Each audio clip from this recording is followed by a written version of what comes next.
tidak perlu menggunakan 5 kursi, jadi cukup 3 kursi saja kita akhirnya bisa mengikuti kontestasi ini. Dan kebetulan cabut undi pun kita mendapatkan nomor urut 3, jadi kita partainya ada 3, anggota dewan ada 3, nomor urut 3. Debat terakhir di tanggal 3 di lantai 3 juga di Hotel Mercure. Jadi ya, tanda-tanda alam bisa kita katakan sebenarnya sudah cukup banyak. Bersama Diamond, Sahadi dan Momon, dukunglah jadi bupati dan wakilnya. Diamond, Diamond, Bung Sahadi dan Momon, Diamond, Diamond, inilah. Jadi kita akan paparkan visi misi dan program kita. Kenapa seperti itu? Ya karena visi misi dan program ini kalau kita nanti dipercaya terpilih tentu melalui mandat. Ini mandat kembali kepada Bapak Ibu semua, kepada seluruh masyarakat Kutai Barat untuk nanti 7 hari yang akan datang di tanggal 27 kita kembali ke TPS untuk memilih dari 3 paslon yang ada ini siapakah paslon yang terbaik. Kami berdua, Pak Sahadi, bukan siapa-siapa. Kami berdua bahkan secara proses politik yang ada ini hampir tidak bisa maju, bahkan sampai akhirnya ada putusan MK di detik-detik terakhir yang memperbolehkan kami untuk mengikuti kontestasi kali ini. Saat terakhir itu Hanura dan Partai Perindo hanya itu saja yang kami dapatkan. Terakhir kita seharusnya mendapatkan Partai Nasdem, tapi ya sejarah atau cerita membuktikan waktu itu Nasdem tiba-tiba berbalik sehingga kita seharusnya 5 kursi jadi 3 kursi saja, tapi itu tadi tiba-tiba ada putusan MK tidak perlu menggunakan 5 kursi, jadi cukup 3 kursi saja kita akhirnya bisa mengikuti kontestasi ini. Dan kebetulan cabut undi pun kita mendapatkan nomor urut 3, jadi kita partainya ada 3, anggota dewannya ada 3, nomor urut 3. Debat terakhir di tanggal 3 di lantai 3 juga di Hotel Mercure. Jadi ya, tanda-tanda alam bisa kita katakan sebenarnya sudah cukup banyak, dan selama ini pun sama seperti di Kampung Bunyut ini, di beberapa kampung lain kami sangat merasakan kalau terkait dengan misi adalah kita ingin mewujudkan masyarakat Kutai Barat yang sejahtera, yang mandiri dan berdaya saing, berlandaskan kepada ekonomi kerakyatan, berbasiskan kepada sumber daya manusia yang unggul. Visi misi dan program unggulan kita, harapan kita dari paslon nomor urut 3 bisa disimpan baik-baik, karena visi misi dan program unggulan ini adalah pedoman kita, harapan kita kalau kita bisa terpilih. Tentu ini yang harus kita jalankan. Kami minta Bapak Ibu semua untuk kita bisa pegang, karena ini kan berupa janji. Janji ini adalah utang. Utang ini kalau terpilih tentu kita harus melunasi. Jadi visi ini caranya kita mensejahterakan ini kan tentu kita ingin masyarakat ini menjadi mandiri dalam berbagai macam bidang. Mandiri dalam berbagai macam bidang ini, seperti di bidang ekonomi, seperti tentu di bidang sosial dan hukum juga kita harus memiliki kemandirian yang baik ke depannya. Caranya kita memiliki kemandirian yang baik ini seperti kita lihat di visi itu adalah kita ingin memiliki nanti ke depannya masyarakat kita, anak-anak kita, para generasi Z, para milenial memiliki daya saing yang baik. Ini yang sangat kita inginkan, supaya kita ke depannya kita bisa bersaing dengan 10 kabupaten kota lain. Ini terkait dengan ibu kota Nusantara yang sudah nyata dan sudah disahkan menurut undang-undang adalah berada di tempat kita di Provinsi Kalimantan Timur, dan kita secara geografis sangat dekat dengan ibu kota Nusantara ini. Jadi kita ke depannya paslon nomor urut 3, pasangan Diamond ini, pasangan Sahadi Alexander Edmond, kita ingin masyarakat kita memiliki daya saing yang baik di bidang pendidikan. Tentu juga kita harus memiliki kesehatan yang baik. Ini yang kita inginkan nanti, agar itu tadi terkait dengan perkembangan ibu kota Nusantara yang akan memiliki, yang akan kita didatangi manusia 1.800.000. Tentu ini dampaknya luar biasa. Kalau kita tidak menyiapkan diri kita tidak menyiapkan daerah kita, tentu kita akan tertinggal dengan 10 kabupaten kota lain. Oleh sebab itu, pasangan Diamond sangat ingin agar Kabupaten Kutai Barat yang sangat besar ini kita memiliki peran yang baik terhadap ketahanan pangan, terhadap pariwisata, terhadap juga nanti pertanian, peternakan, dan lain sebagainya. Kita harus bisa berperan secara aktif. Seperti kita tahu, manusia yang akan sangat banyak datang ke ibu kota Nusantara, ke Kalimantan Timur ini, termasuk juga ke tempat kita ini, ke depannya jelas akan butuh makanan. Oleh sebab itu, ketahanan pangan ini sangat penting. Selain tentunya kita bisa memenuhi kebutuhan kita sendiri, harapan kita melalui berbagai macam nanti program unggulan yang bisa kita dorong kalau kita terpilih melalui pemerintahan ini, nanti kita akan dorong OPD dan dinas untuk betul-betul bisa bekerja sebesar-besarnya untuk kemakmuran rakyat. Jadi harapan kita besar seperti itu. Misi kita ini ada 5, Bapak Ibu. Misi ini merupakan penjabaran dari visi yang sudah saya jabarkan tadi. Yang pertama adalah meningkatkan ekonomi berbasis pariwisata yang menjunjung tinggi kearifan lokal, usaha mikro, kecil, dan menengah yang berwawasan lingkungan.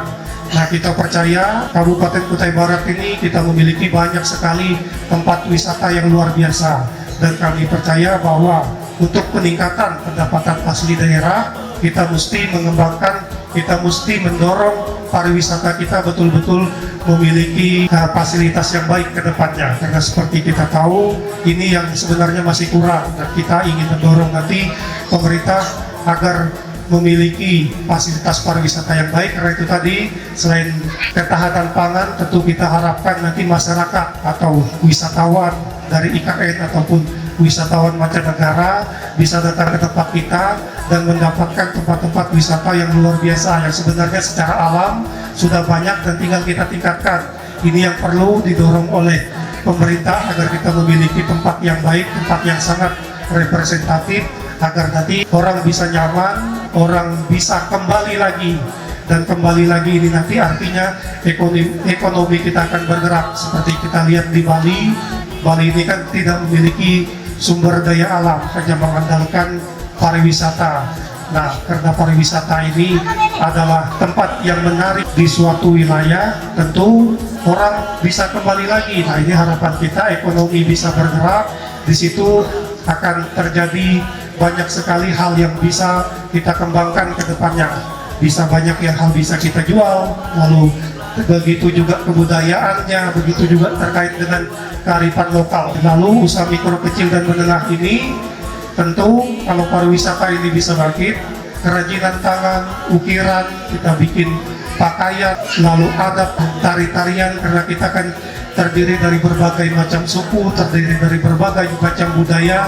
Ini hal yang bisa menghasilkan uang juga. Ini tentu bisa kita dorong untuk ekonomi ini bisa bergerak, dan kedepannya ini bisa menjadi destinasi yang baik, bisa diingat oleh masyarakat warga negara.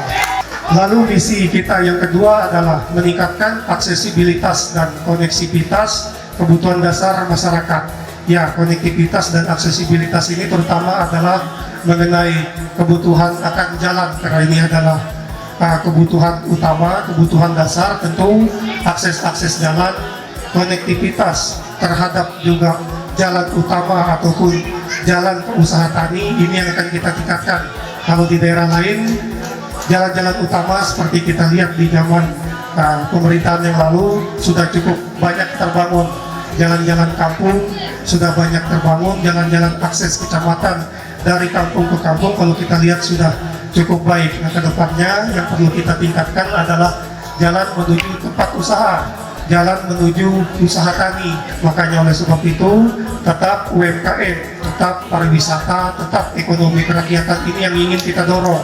Lalu misi yang ketiga adalah mengoptimalkan sumber daya untuk membangun ketahanan pangan yang kuat. Terkait dengan ketahanan pangan ini penting sekali, karena tadi kita akan menyuplai, kita inginnya kita berperan aktif terhadap ketahanan pangan, terhadap dengan ibu kota Nusantara. Kedepannya ini kata tadi akan sangat banyak manusia yang datang, jadi luar biasa yang harus kita lakukan terkait ketahanan pangan ini di bidang pertanian, di bidang perkebunan, di bidang peternakan dan perikanan juga, ini yang akan kita dorong.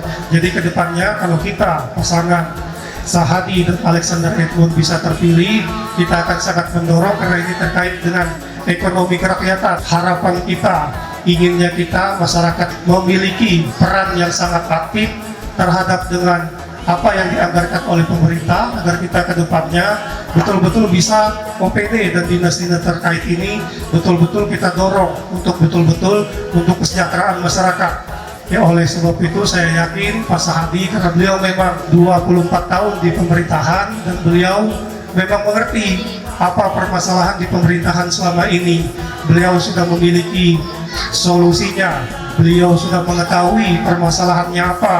Tinggal kita sebagai pemimpin, tentu kalau kita bisa terpilih, bagaimana kita mendorong betul-betul OPD ini bisa berperan nanti terhadap kesejahteraan masyarakat. Lalu misi kita yang keempat adalah meningkatkan kualitas sumber daya manusia yang berbudaya, sehat dan cerdas. Ya, ini jelas karena tentu terkait dengan kesehatan, dan kesehatan ini pun di program unggulan kita masih menempati urutan kedua, dan di bidang kesehatan ini kan dari APBD pun masih akan menganggarkan 10%. Jadi jelas kesehatan adalah hal yang sangat penting terkait dengan fasilitas, terkait dengan insentif tenaga medis, ini terus akan kita dorong. Lalu pustu juga terkait dengan tenaga kesehatan, fasilitasnya ini akan kita tingkatkan, karena bagaimanapun kesehatan adalah hal yang utama juga selain dengan pendidikan yang baik. Lalu setelah itu kita akan meningkatkan kualitas tata kelola pemerintahan yang profesional, bersih dan melayani. Ya, ini tadi bersama Pak Sahadi tentu tata kelola pemerintahan yang bersih, tata kelola pemerintahan yang melayani akan kita dorong. Nah, ini tadi seperti saya bilang di awal, kita sebagai pemimpin harapan besar kita nanti jauh lebih sering lagi turun ke masyarakat, karena inginnya kita menunjukkan kepada dinas, kepada OPD ini, kalau mengutip kata Pak calon bupati ini, jangan terlalu banyak diam di dalam kantor, jangan terlalu banyak diam di dalam ruangan ber-AC. Kita harus turun ke masyarakat, kita harus mengetahui, nanti kami akan rajin, kami akan mengagendakan bahkan tiap bulan untuk kita turun bersama OPD, untuk kita belanja masalah, untuk kita mengetahui apa permasalahan di masyarakat, untuk kita betul-betul sama-sama mencari solusi bersama. Karena kami percaya dengan menunjukkan seperti itu, tentu para kepala dinas, para pemimpin OPD ini ke depannya kita akan betul-betul tahu apa permasalahan di bawah. Karena selama ini terkait dengan anggaran, terkait dengan program, saya dan Pak Sahadi, kami dua sudah sering diskusi. Kalau kita lihat program dan anggaran itu sudah sangat banyak aja sebenarnya di OPD, di dinas-dinas ini. Tinggal memang keseriusan dari pemimpin untuk betul-betul kita bisa mendorong sebesar-besarnya untuk kesejahteraan masyarakat.